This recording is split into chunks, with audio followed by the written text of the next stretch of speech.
राधे राधे दोस्तों, आज हम आपको एक कथा सुनाएंगे। उसके बाद कथा सुनाने के बाद हम बताएंगे कि ये कब किया जाता है इस व्रत को। तो आइए शुरू करते हैं। हमारे देश में एक राजा हुए थे नल। उसकी पत्नी का नाम था दमयंती। एक बार चैत्र मास की प्रतिपदा को बुढ़िया रानी दमयंती के पास आई। उसने अपने गले में पीला गांठ लगा डोरा बांध रखा था। रानी ने उससे डोरी के बारे में पूछा तो वह बोली, यह संपदा का डोरा है।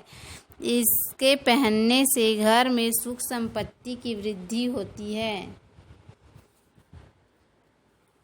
रानी ने भी उससे एक डोरा लेकर अपने गले में बांध लिया। राजा नल ने रानी के गले में बंधे डोरे के विषय में पूछा तो रानी ने बुढ़िया द्वारा बताई सारी बातें बता दी। राजा कहने लगा कि तुम्हें किस चीज़ की कमी है जो तुमने डोरा बांधा है।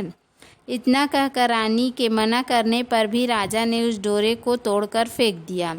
रात्रि में राजा को स्वप्न में एक स्त्री बोली, मैं जा रही हूँ, तथा दूसरी स्त्री बोली, मैं आ रही हूँ।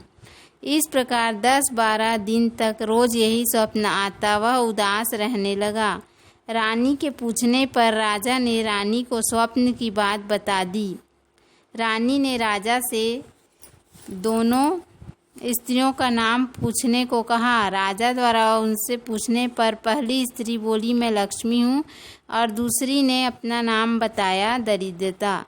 दूसरे दिन राजा ने देखा कि उस सबका धन समाप्त हो गया है।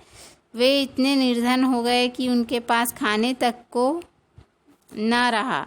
दुखी मन से राजा रानी जंगल में कंद मूल खाकर अपने दिन बिताने लगे। राह में उनके 5 बरस के बेटे को भूख लगी तो रानी ने राजा के से मालिन के यहाँ से छाछ मांगकर लाने को कहा। राजा ने मालिन से छाछ मांगी तो मालिन ने कहा, छाछ समाप्त हो गई है। आगे चलने पर एक विषधर ने कुंवर को डस लिया। आगे चलने पर राजा 2 तीतर मार लाया। रानी ने तीतर भुने तो तीतर उड़ गए। राजा स्नान कर धोती सुखा रहा था तो धोती को हवा उड़ा ले गई। तब रानी ने अपनी धोती फाड़कर राजा को दी। वे भूखे प्यासे आगे बढ़े तो मार्ग में राजा के मित्र का घर पड़ा। मित्र ने दोनों को एक कमरे में ठहराया। वहाँ लोहे के औजार रखे थे तो वे धरती में समा गए। चोरी का दोष लगने के भय से वे रात में वहां से भागे।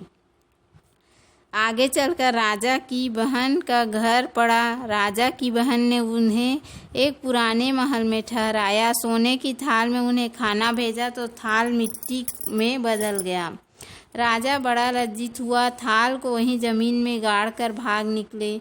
आगे चलने पर एक साहूकार का घर आया। साहूकार ने राजा को के ठहरने की व्यवस्था पुरानी हवेली में कर दी। वहाँ पर खूंटी पर एक हीरो का हार टंगा था। पास ही दीवार पर एक मोर का चित्र बना था। वह मोर हार को निगलने लगा। यह देखकर वे वहाँ से भी चोरी के डर से भागे। अब रानी की सलाह पर राजा जंगल में कुटिया बनाकर रहने की सोचने लगा। वे जंगल में एक सूखे बगीचे में जाकर ठहरे। वह बगीचा हरा भरा हो गया। बाग का स्वामी यह देखकर बड़ा प्रसन्न हुआ। स्वामी ने उनसे पूछा, तुम दोनों कौन हो? राजा बोला, हम यात्री हैं, मजदूरी की खोज में आए हैं। स्वामी ने उन्हें अपने यहाँ नौकर रख लिया। एक दिन बाग की स्वामिनी बैठी बैठी कथा सुन रही थी और डोरा ले रही थी।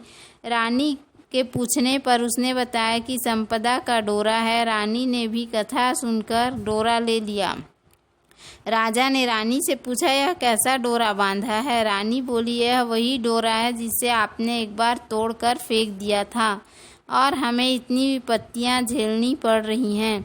संपदा देवी हम पर नाराज हैं। रानी बोली, यदि संपदा माता सच्ची हैं तो हमारे दिन फिर से लौट आएंगे। उसी रात को राजा को स्वप्न आया। एक स्त्री कह रही थी, मैं जा रही हूँ, और दूसरी स्त्री बोली, मैं आ रही हूँ।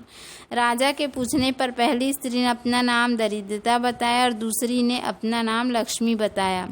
राजा ने लक्ष्मी से पूछा, अब तो नहीं जाओगी? लक्ष्मी बोली, यदि तुम्हारी पत्नी संपदा का डोरा लेकर कथा सुनती रहेगी तो मैं नहीं जाऊंगी। यदि तुम डोरा तोड़ दोगे तो चली जाऊंगी। बाग की मालकिन किसी रानी को हार देने जाती थी।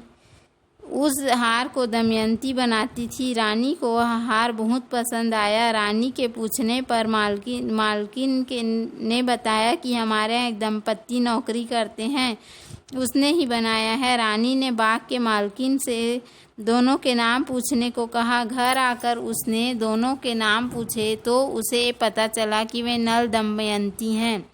बाग का मालिक उनसे क्षमा मांगने लगा तो राजा नल ने उससे कहा कि हमारे दिन खराब चल रहे हैं, इससे तुम्हारा कोई दोष नहीं है। अब दोनों अपने राजमहल की तरफ चले। रास्ते में साहूकार का घर आया। वह साहूकार के यहाँ ठहरे। वहाँ साहूकार ने देखा दीवार पर बना मोर नौलखा हार उगल रहा है। साहूकार ने राजा के पैर पकड़ लिए और आगे चलने पर बहन के घर पहुंचा। राजा बहन के पुराने महल में ही ठहरा। राजा ने वह जगह खोदी तो हीरो से जड़ित थाल निकल आया। राजा ने बहन को बहुत सा धन भेंट स्वरूप दिया। आगे चलकर मित्र के घर पहुंचकर उसी कमरे में ठहरा। वहां मित्र के लोहे के औजार मिल गए। आगे चलने पर उसकी धोती एक वृक्ष पर मिल गई। नहा धोकर आगे बढ़ने पर राजकुमार जिसको सर्प ने डस लिया था खेलता हुआ मिल गया। महलों में पहुंचने पर रानी की सखियों ने मंगल गान गाकर उनका स्वागत किया। यह सब संपदा जी का डोरा बांधने का ही फल था, जो उनके बुरे दिन अच्छे दिनों में बदल गए। बोलो संपदा माता की जय। दोस्तों, चैत्र मास की कृष्ण पक्ष की प्रतिपदा को धन संपत्ति की देवी संपदा जी का डोरा बांधते हैं तथा बैसाख मास में कोई अच्छा दिन देखकर डोरा खोलते हैं। डोरा बांधते समय और डोरा खोलते समय व्रत रखकर कथा सुनते हैं। व्रत में पूजन करने के बाद दिन में एक बार हलवा पूरी का भोजन किया जाता है। डोरे में 16 तार और 16 गांठें लगाकर हल्दी में रंग लेते हैं। उम्मीद है आपको हमारा वीडियो पसंद आया होगा। यदि हमारा वीडियो पसंद आया तो वीडियो को लाइक करें, चैनल को सब्सक्राइब करें। धन्यवाद। राधे राधे।